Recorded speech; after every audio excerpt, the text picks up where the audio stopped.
Public Works, 45th and Vine, was completed. Service Division completed these improvements in late November, which removed the median and now allows left turn movements onto 45th Street from Vine, so you can see them prepping and forming the area. And this is a wide version of, you can see the improvement. So the total cost to construct this project was in-house, or the project was in-house, and it cost just under $45,000. They're performing annual crack sealing operations throughout the town as weather allows. Crack sealing is where a hot sealant is applied to the working cracks to prevent water intrusion. And this process helps get the street through the next surface treatment, which is typically about 5 or 6 years away. Public Works also did a bank stabilization project in Montgomery Ditch south of 7th Street. So you can see some before photos of the erosion that has happened over the years. And then to the back left of the picture, top left, is a project they did in 2019. You can see the stabilization, and then more towards the forward, you can see what they've been working on. Some work left to do, some backfill using specialized equipment that's actually owned by a local private contractor, so that should be completed in the next few weeks. In parks, they've planted numerous trees. 28 trees in Rolling Hills Park, 18 trees in Frontier Park, and 20 at the sports complex. Varieties of all sorts, cottonwood, oak, hackberry, etc. They also found time to repair the cemetery maintenance building, trim and soffits, and painted the building to make it shine up. IT, so this was part of the CARES Act, the fiber project. To the casual, I mean, you can tell a lot of stuff happened there. So, but before, you could see what it was like without fiber to the building, and to the right, you can see all the equipment that was required to have fiber there. It is operational. Our firefighters can now access all the records that they can if they were here at City Hall. And then another project that was CARES related is our data center. So this is in City Hall. This is Chad's fear and best thing about the city is you can see it's elevated because we do have flooding sometimes in this building, so we're trying to protect that equipment.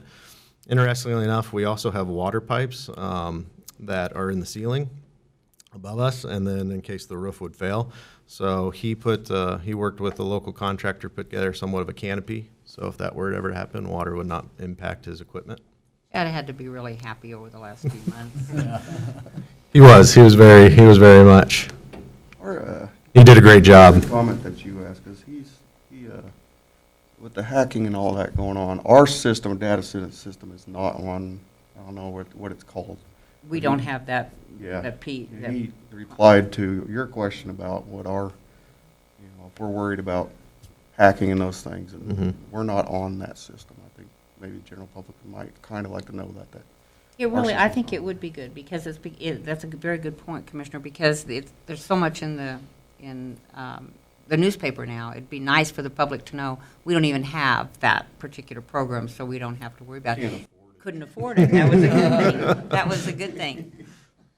Definitely, we can work with Chad in the IT, and he does a great job. He really does, and he owns that IT. I mean, I know he sleeps it at night. He really, really owns it. That's appreciated.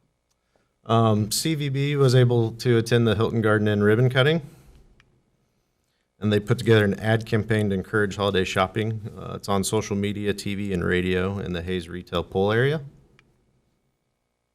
The Department of Water Resources, something that the city was able to take advantage of partially through CARES Act, as we began testing wastewater for COVID traces.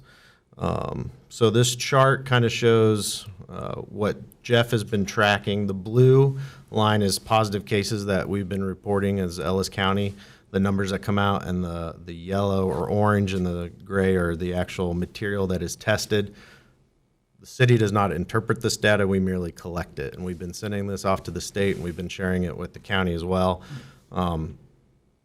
The University of Kansas is working with the state to interpret a lot of this data, so we're just supplying it.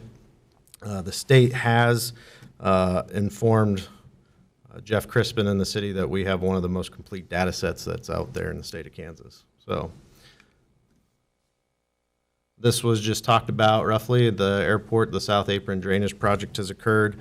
You can see where they've had to rip open some panels, put in the storm drain, and then put the panels back.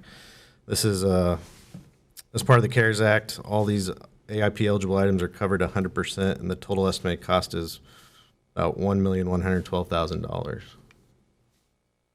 They also did some pavement marking restripe projects kind of associated with the apron drainage project.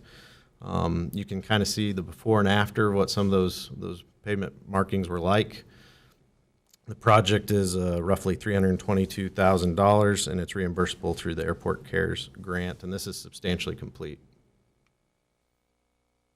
Project management, J-Corp completed the reconstruction of General Custer from 22nd to Centennial. The work took about a month, and it was part of our street maintenance program and cost a little over $200,000. The sanitary sewer point repair. So this was a project we do every year. There were two different repair methods that occurred. This one is internal patching, so the long linear tube is essentially like it's a sock, a resin that's put over the sock, and inside that is it's like a balloon, and they put it in the sewer line and fill up the balloon. The resin adheres to the pipe.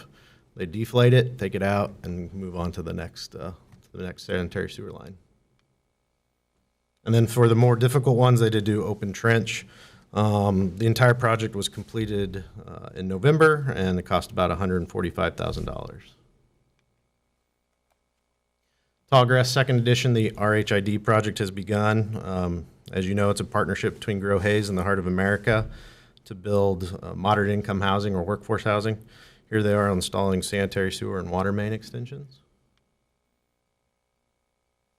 The Exit 157 development currently has services installing new sanitary sewer mains and manholes along US 183 bypass. Construction has been a little challenging. They've had groundwater issues, and then you can see the picture on the right where they're very close to some other utility lines, so Midwest Energy's out there taking care of their pole while they do that. As of December 11th, they've installed approximately 2,000 linear feet of the 5,000 linear feet of sanitary sewer main to reach the new development. And then since it's been a while since the last progress report, we've prepared a series of kind of aerial photos to show the progression of the 32nd Street roundabout. I did want to point out, I think we all know here, but the semi you can see, it's kind of going over that apron that is designed to do that. So in case you ever want to be a truck driver, you can sure take that radius like that. In October 12th, you can see the contractors finishing up the west half of the Vine Street, and you can somewhat make out the temporary road people had to access to get over to the east lanes. By October 27th, the traffic was using the new pavement on the west side, and the old pavement on the east side was being removed and formed. November 1st, you can see the first lane of the east side starting to be poured. November 16th, it's completely poured around, and they're working on the center islands. And by December 1st, it was nearing completion. I think at this time they were directing traffic around both ends. And then December 5th it opened, and this is a picture from December 7th. And for the past few weeks and during the winter months, the contractor will continue to work on 37th Street and Vine Street and Skyline, connecting Skyline to 41st.